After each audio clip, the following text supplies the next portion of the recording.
Does anyone have a question?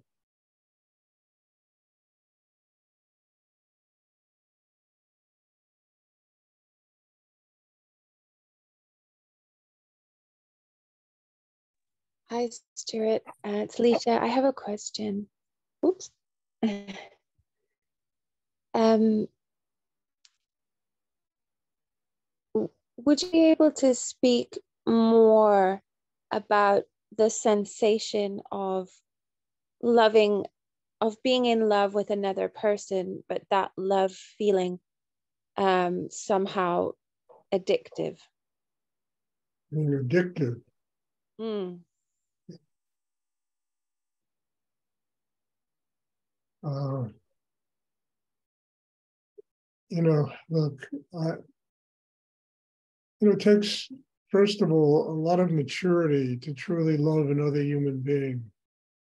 When you have somebody enter your life, they bring with you an entire past. They bring with you they bring to you all kinds of baggage and family stuff and old friends and old relationships and et cetera, et cetera. And one has to have a very profound inner strength to be able to deal with that kind of energy that somebody else brings, as well as not allow it to become addictive. If you become addicted to another person, that your energy will just get drained out of you. But if you just love somebody unconditionally, they're kind to you, they're good to you, they really share their life with you. I mean, it's probably one of the greatest relationships you can find on the earth. To have somebody in your life of that quality. And it doesn't have to be addictive. I'm not quite sure what you mean. I mean, alcohol is addictive. I mean, I don't know what you mean by addictive. But it's to be happy and to have somebody in your life who really cares about you, is willing to, deal with all your stuff and love you, even though you have all that stuff. And it's an amazing situation. And I think it's part of learning about living in the world, having relationships that work. And not going to work if we don't grow up inside ourselves. They will only work if a human being gets strong enough, deep enough, living with unconditional love. That's how they're going to work. But if we don't build that inside ourselves, I mean, there's always going to be something that's going to drive us crazy about another person. I mean that, I hate to say this, but almost every question I get, it comes back to a simple reality. We need to build a system inside that is strong enough to do it. We can't live with all these kind of ludicrous expectations about the way the world is supposed to function. It never functions that way. Nobody functions that way. Nobody that'll ever come into anyone's life will function the way we think they're supposed to function. At the same time, people bring great gifts. People bring wonderful things to our life. We just have to be strong enough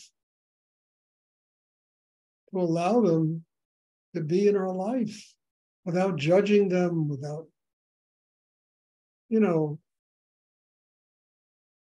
spending time. I mean, one of the things I've discovered about, look, I'm not a young man anymore. I've had a number of relationships in my life. And it always wound up that the thing that I used to love about somebody often became the thing I didn't like about them about 6 months later. The thing that when you really fall in love with, you forgive them everything. They can't do anything wrong. You forgive them. And 6 months, 8 months later, those things begin to rub on you. Because we haven't grown enough in ourselves to be able to deal with them and to allow them to, just teach us about what we need to do is to grow as human beings. I mean, I hate to say it, but almost every answer I'm giving lately has to do with about people group. I mean, I was writing the 38th Tantra thing today, and people I don't know, I'm proud for people complain that Rudra meditation is difficult. And I've heard this a lot, and it is difficult. But what's easy? McDonald's, Kentucky Fried Chicken, food that's going to really rip you apart. And so that's easy, fast food, a gourmet meal. When a person is a gourmet cook, they really have to know what they're doing. It takes years of studying to learn about food, about ingredients, about spices, about how to serve it, how much time you need to cook it. I mean, this is an art that takes years to learn. To slam a hamburger on a grill and put a pickle on top of it and give it to somebody with 2 stale buns. I mean, it doesn't take very much consciousness. So yes, Rudra meditation, what I teach takes time to learn. To love another human being takes time to learn. Maturity inside ourselves, the ability to let go, to not think that person should function the way we think they're supposed to function, because they never will.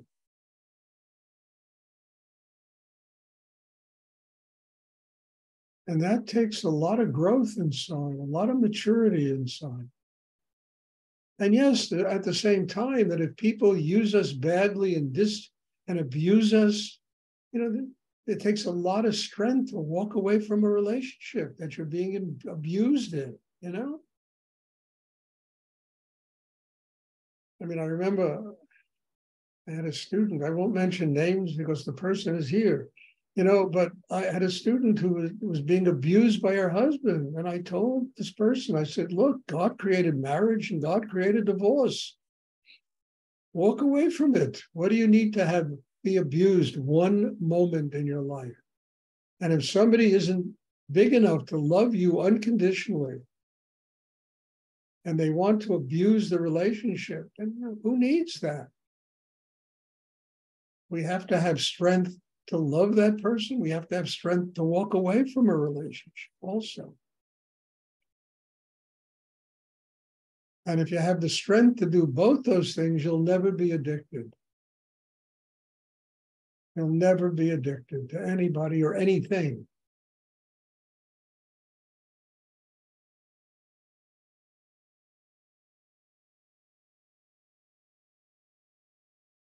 It's a byproduct of doing deep meditation. You build a system that enables you to get strong enough to do these things. And that, takes time. It takes tremendous amount of inner work to have that kind of strength.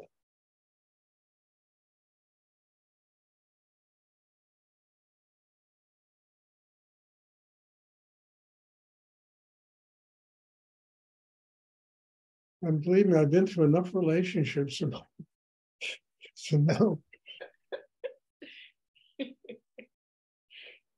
The first, 6 months, it's all romance and this and then, then you have to be strong enough to truly, unconditionally love the person, because they are very precious in your life.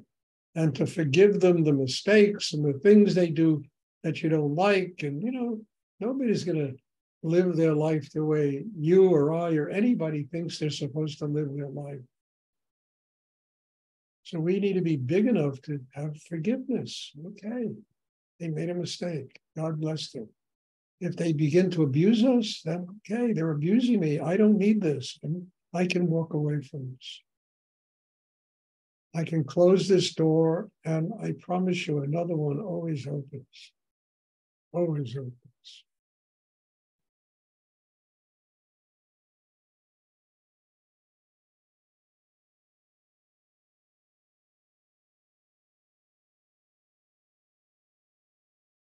Does anyone else have a question I would like to ask?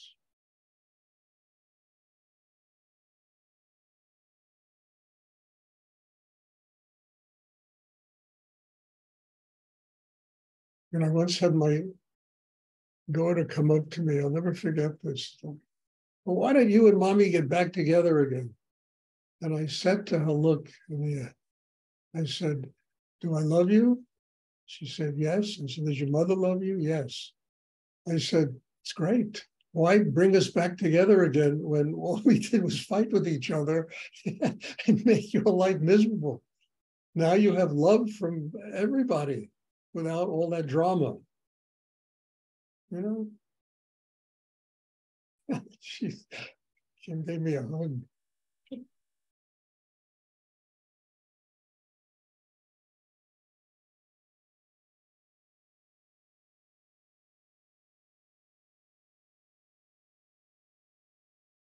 Does anyone else have a question they would like to ask?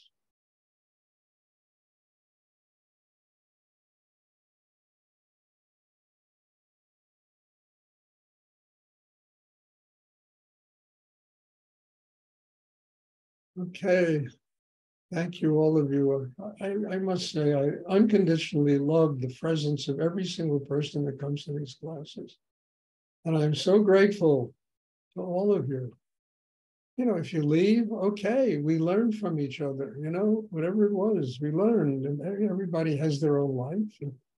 But while people are here, I have just infinite gratitude. And I always say in my heart, thank you. So God bless you all. And there'll be class on Tuesday. I'm looking forward to seeing you. Thank you very much. Thank you, Stuart. Thank you, Stuart. Thank you, Stuart. Bye.